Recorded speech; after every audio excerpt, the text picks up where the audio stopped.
Hello, അസ്സലാമു അലൈക്കും. സുഖമല്ല എല്ലാവർക്കും. ഇന്നുണ്ടല്ലോ ഒന്ന് വിചാരിക്കാത്ത സമയത്ത് ഷോപ്പിലുള്ള ഒരാൾ 2 അയില കൊണ്ട് കൊടുത്തു. നല്ല വലിയ ഫ്രഷ് അയിലയാണ്. അപ്പോൾ അത് പെട്ടെന്ന് തന്നെ വീട്ടിൽ കൊണ്ടു തന്നു. ഞാനെന്ത് ചെയ്ത്,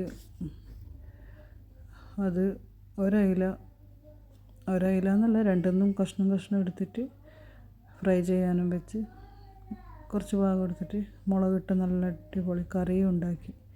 സാധാരണ ഞാൻ എന്ത് രാവിലത്തെ ആയാലും ഉച്ചക്കത്തെ ആയാലും രാത്രി ആയാലും ആദ്യം കറിയേ ഉണ്ടാക്കുകയുള്ളൂ. പിന്നെ ആലോചിക്കും ആ കറീൻ്റെ കൂടെ എന്ത് കഴിക്കണം എന്നുള്ളത്.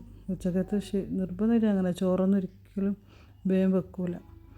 പിന്നെ കറിയെല്ലാം ഉണ്ടാക്കി മെല്ലെ ആലോചിക്കും, ചോറ് വേണോ, ദോശ വേണോ, ചപ്പാത്തി വേണോ, അങ്ങനെ ആലോചിച്ച് എന്തെങ്കിലും ഉണ്ടാക്കണം. ഇന്നിപ്പോൾ എന്തായാലും ഫിഷ് കിട്ടിയപ്പോൾ നല്ല കറിയും ഫ്രൈയും ഉണ്ടാക്കി വെച്ച്. പൊതുവേ ഞാൻ ഒറ്റക്കായ സമയത്ത് കുറേ കാലം ഒറ്റക്ക് നിന്നതുകൊണ്ടാണ് എന്തൊക്കെയോ ഒരു മടി പിടിച്ച പോലെയും ഭക്ഷണത്തോടൊരു കളി അങ്ങനെല്ലാം ആയിപ്പോയത്.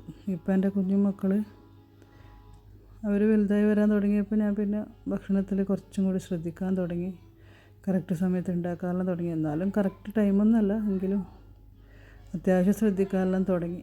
അല്ലെങ്കിൽ ഭയങ്കര ലേസി ആയിരുന്നു. ഇപ്പം എന്തായാലും നല്ല അടിപൊളി ടേസ്റ്റ് അയിലക്കറിയും ഫിഷ് ഫ്രൈ ആക്കി അതിൻ്റെ കൂടെ ദോശയാക്കാമെന്ന് വിചാരിക്കുന്നുണ്ട്. വീഡിയോ ആദ്യമായിട്ട് കാണുന്നവരാണെങ്കിൽ ഒന്ന് സബ്സ്ക്രൈബ് ചെയ്യണേ. ഇഷ്ടമാവുന്നുണ്ടെങ്കിൽ ഒന്ന് ലൈക്ക് ചെയ്യണം, അഭിപ്രായങ്ങൾ കമൻറ്റ് ചെയ്യണം. ഇതുവരെ തന്ന സപ്പോർട്ടിനുള്ള ഒരുപാട് താങ്ക്സ്.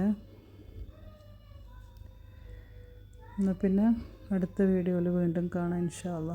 ഇപ്പോൾ അടുത്തായി 2-3 ദിവസമായിട്ട് ഇങ്ങനെ ഓരോ സാധനം കൊണ്ട് തരുന്നുണ്ട്. എത്ര ചെറിയ സാധനമായാലും നമുക്കൊരാൾ ഇഷ്ടത്തോടെ കൊണ്ടു തരുമ്പോൾ അത് ഭയങ്കര ഹാപ്പിയല്ലേ. അൽഹംദുലില്ലാ, തന്നവർക്കെല്ലാം അതിൻ്റെ ഒരു സന്തോഷം ഉണ്ടാവട്ടെ. അവരുദ്ദേശിക്കുന്ന കാര്യം നടക്കട്ടെ അല്ലേ.